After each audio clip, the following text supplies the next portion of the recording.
Railway की बहुत सारी जमीन उस समय खाली पड़ी थी, लेकिन वर्ष 1975 के आसपास इस इलाके में धीरे धीरे झुग्गियां बननी शुरू हुई। हाई कोर्ट में रेलवे ने कहा कि 1700 सेंचुरी में ही उन्होंने इस जगह का नक्शा पास कर दिया था, लेकिन शायद रेलवे के लोग इतने बड़े जाहिल हैं, उनको पता ही नहीं है कि 1825 में पहली बार, इतिहास में पहली बार 1825 में इंग्लैंड में रेलवे लाइन बिछाया गया, जिसकी वजह से कोयला को एक जगह से दूसरी जगह ले जाने की तैयारी की गई।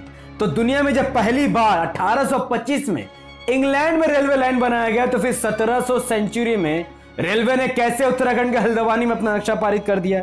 तो जो सुप्रीम कोर्ट में फैसला चलेगा इस मुद्दे पर, वहां पर रेलवे और भारतीय जनता पार्टी की सरकार पूरी तरीके से हार जाएगी। और इस केस का दूसरा चेहरा भी ध्यान दीजिए, जो लोग हल्द्वानी में धरना प्रदर्शन कर रहे हैं, उन लोगों के पास 1940 के वक्त के जमीन के कागजात मौजूद हैं। 1940 से लेकर 1957, 58, 59 तक के हाउस टैक्सेस के कागजात भी उनके पास मौजूद हैं। उनके पास नगर निगम, ब्रिटिश नगर निगम द्वारा पारित की गई, आवंटित की गई, उनके पास नक्शा भी मौजूद है। यहां तक कि देश की आजादी के बाद 1947 का ब्लूप्रिंट भी उनके पास मौजूद है। और उनके पास परदादी, दादी, बाप, दादा सबका नाम का ट्रांसफर का सर्टिफिकेट भी उन लोगों के पास मौजूद है। तो हल्द्वानी के लोगों के पास उनके कागजात मौजूद है, जिसकी बुनियाद पर जब सुप्रीम कोर्ट में यह फैसला चलेगा तो भारतीय जनता पार्टी की सरकार का मुंह काला होगा और हल्द्वानी में रहने वाले मुसलमानों की जीत होगी।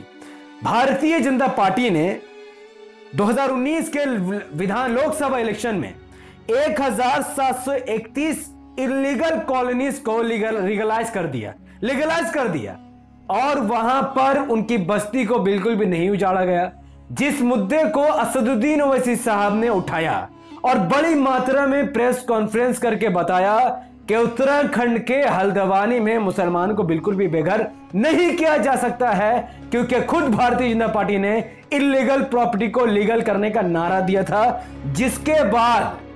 जिसके बाद पूरे सोशल मीडिया में, खासतौर पर ट्विटर में हल्द्वानी ट्रेंड करने लग गया। और कतर के रहने वाले कुछ ऑथर हैं और कुछ सरकारी कर्मचारी हैं, कुछ बड़े लेवल के चेहरे हैं, जिन्होंने हल्द्वानी जैसे मुद्दे को उठाया और भारतीय जनता पार्टी को घेरने का काम किया है। अब जैसे जैसे हल्द्वानी में यह विवाद बढ़ेगा और अगर भारतीय जनता पार्टी अपनी ताकत और पुलिस प्रशासन के जरिए से अगर उनका घर तोड़ने की कोशिश करेगी, तो बहुत जल्द अब यह खबर गल्फ कंट्री तक भी पहुंचेगी, दुबई, सऊदी, हर कंट्री तक पहुंचेगी और ये लोग इसका खामियाजा हमारे हिंदू भाई जो उनके कंट्री में काम करते हैं उनको भुगतना पड़ेगा। देखिए, अगर मैं आपको आंकड़ा बताऊं कि यूनाइटेड अरब एमिरेट्स में 12,39,600 हमारे हिंदू भाई काम करते हैं। अगर 4,000 मुसलमानों को घर तोड़ा गया तो दुबई 12 लाख हिंदुओं को अपने देश से बाहर कर देगी। सऊदी अरब में 4,51,347 हिंदू भाई काम करते हैं। अगर भारतीय जनता पार्टी की सरकार हल्द्वानी में 4,000 मुसलमानों का घर तोड़ती है तो 4.5 लाख हिंदू अपना जॉब सऊदी से भी खो देंगे। कुवैत में 4,25,950 हमारे हिंदू भाई काम करते हैं। अगर हल्द्वानी में 4,000 मुसलमानों का घर तोड़ा गया तो फिर कुवैत में भी 4,25,000 हिंदुओं को अपना जॉब से हाथ गंवाना पड़ेगा। कतर में 4,22,000 से ज्यादा हिंदू काम करते हैं। अगर हल्द्वानी में बीजेपी ने किसी भी तरीके से मुसलमानों का घर तोड़ा तो फिर कतर भी अपने देश से 4,22,000 हिंदुओं को जॉब से बाहर कर देगी। यमन में 2,97,103 हिंदू भाई काम करते हैं। अगर भारतीय जनता पार्टी की सरकार हल्द्वानी के मुसलमानों को अगर छूने की भी कोशिश करेगी तो फिर ये लोग यमन से भी 2,97,000 हिंदुओं को अपना जॉब छोड़ना पड़ेगा। ओमान में 2,79,103 हिंदू, 488 हिंदू काम करते हैं। अगर बीजेपी हल्द्वानी में मुसलमानों का मकान तोड़ने की कोशिश करेगी तो फिर ओमान भी 2,79,000 हिंदुओं को जॉब से बेघर कर देगी। बहरीन में 1,65,706 हिंदू काम करते हैं। अगर भारतीय जनता पार्टी इसी तरीके से भारत में मुसलमानों को सताती रही तो बहरीन के भी हिंदुओं को अपना जॉब छोड़ना पड़ेगा। यह पूरा आंकड़ा सन 2022 का है। जो लोग समझ रहे हैं कि यह बात झूठ ये नहीं हो सकती है, तो अब इतिहास के पन्ने को पलटो।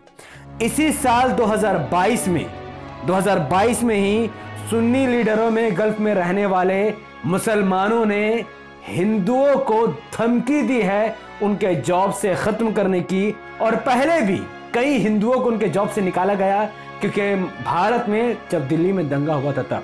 तो ये बात बहुत दूर नहीं है कि गल्फ कंट्री के अब जो लीडर है वो बहुत बड़ा फैसला ले लेंगे अगर हल्द्वानी में मुसलमानों को घर से बेघर किया जाए।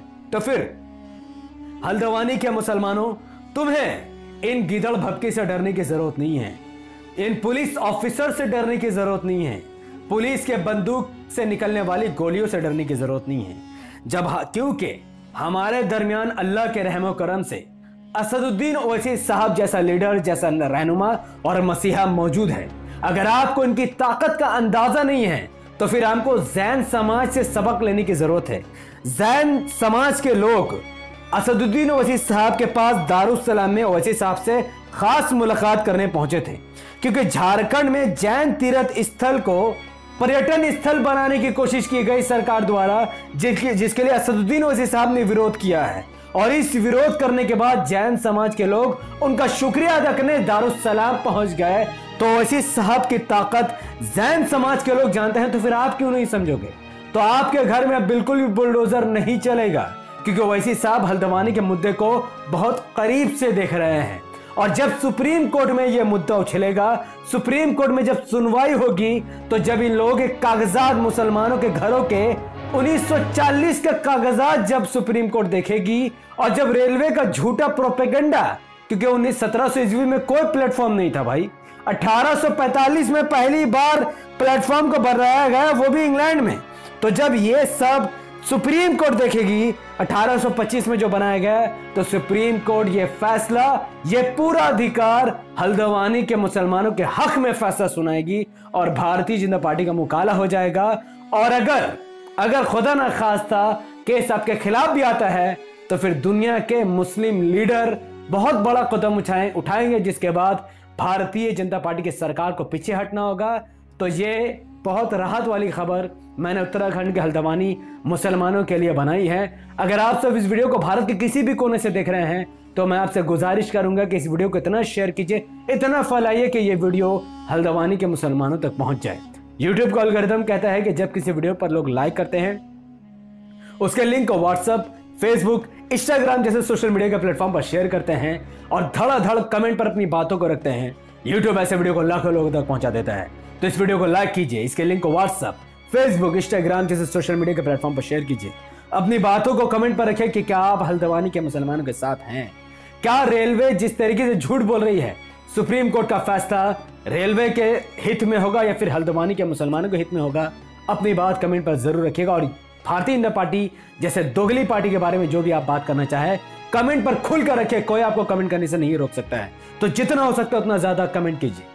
हमारे YouTube चैनल द पॉडिगल को सब्सक्राइब कीजिए, बेल आइकन को हिट कीजिए।